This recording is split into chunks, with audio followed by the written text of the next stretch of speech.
একদম ঝরঝরে পোলাও বাড়িতে কি করে বানাবেন চলুন দেখে নেওয়া যাক। পোলাও খেতে সবাই ভালোবাসে, সাথে যদি চিকেন কষা বা মাটন কষা থাকে তাহলে তো জমে যায়। প্রথমে 4 কাপ চাল নিয়েছিলাম, ওটাকে ভালো করে ধুয়ে জল ঝরিয়ে রেখে দিতে হবে। ততক্ষণ ওটা জল ঝরুক, আমি ততক্ষণ চিকেনটাকে ম্যারিনেট করে নিই। দিয়েছিলাম রসুন বাটা, আদা বাটা, নুন স্বাদ মতো, দিয়েছিলাম লঙ্কার গুঁড়ো, ধনে গুঁড়ো, টক দই, হলুদ। ভালো করে মাখিয়ে 15 মিনিটের জন্য ফ্রিজে রেখে দিয়েছিলাম। আপনাদের হাতে যদি সময় থাকে তাহলে 30 থেকে 40 মিনিট রেখে দিতে পারেন। এরপর চালটাকে মাখিয়ে নেব।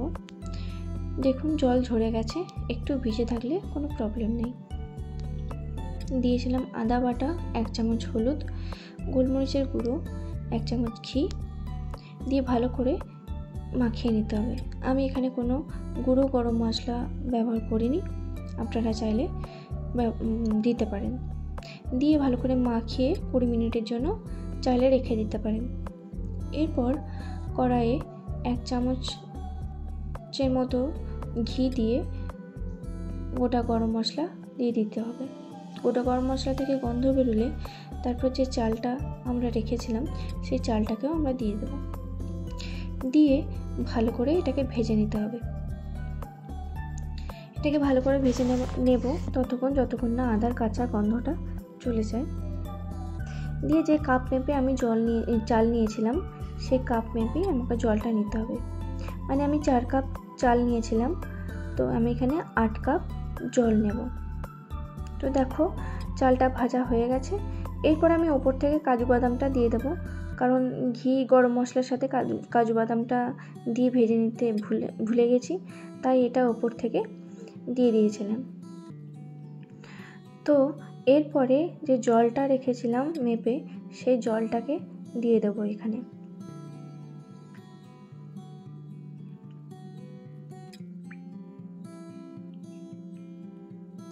ভালো করে নাড়িয়ে চাড়িয়ে এখানে দিয়ে দেব একটু স্বাদ মতো নুন।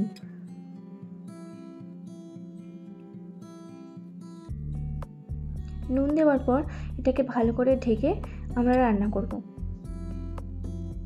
আচ্ছা, আঁচটা থাকবে লো টু মিডিয়াম। দিয়ে ভালো করে আবার ঢাকনা খুলে একবার নাড়িয়ে চাড়িয়ে নিতে হবে।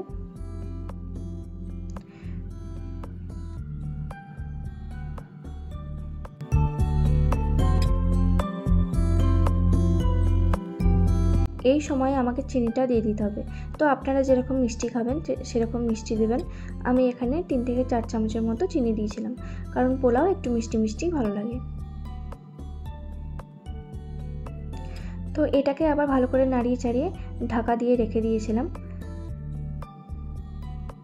এরপর এর মধ্যে আমি দিয়ে দেবো 1 থেকে 2 চামচের মতো ঘি দিয়ে ভালো করে নাড়িয়ে চাড়িয়ে এটাকে দমে রেখে দিতে হবে 2 মিনিটের জন্য।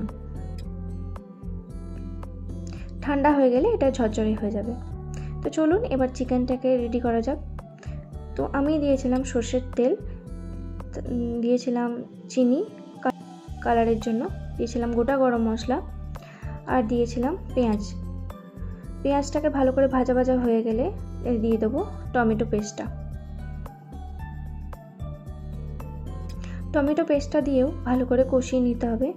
তো এর মধ্যে ম্যারিনেশনের সময় কিন্তু জিরে গুঁড়ো দিইনি, এখন দিয়েছি আমি জিরে গুঁড়ো আর একটু মিট মশলা।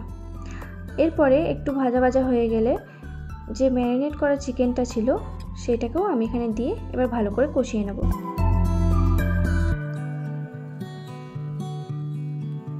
বাটিটার গায়ে যে মশলাটা লেগেছিল সেটাকে একটুখানি ধুয়ে তার জলটা আমি এখানে দিয়ে দেবো, ব্যাস।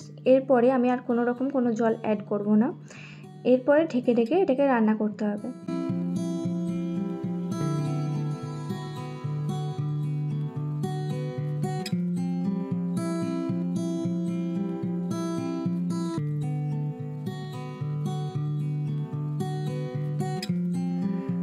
এখন শুধু কাজ এটাকে ঢেকে ঢেকে রান্না করা। আমি এখানে এটাকে 20 থেকে 25 মিনিটের মতো আমার লেগেছিল এটাকে রান্না করতে। দেখুন আমি এখানে তারপরে কিন্তু কোনো রকম কোনো জল অ্যাড করিনি। দই দেওয়ার ফলে মাংস থেকে অনেকটা জলও বেরিয়েছিল। দিয়েছিলাম একটু চিনি, চিনিটা দিয়েছিলাম আর কি টক মিষ্টিটার ব্যালেন্সের জন্য। ব্যাস আমাদের তৈরি হয়ে গেল চিকেন কষা। আচ্ছা তোমরা জানিও তো পোলাও আর চিকেন কষা খেতে কে কে ভালোবাসো, বা পোলাওয়ের সাথে কে কে মাটন কষা খেতে ভালোবাসো। দেখো এই হচ্ছে আমার আজকের থালি। তোমরা জানিও কেমন লাগলো, ভালো লাগলে লাইক কমেন্ট শেয়ার করো।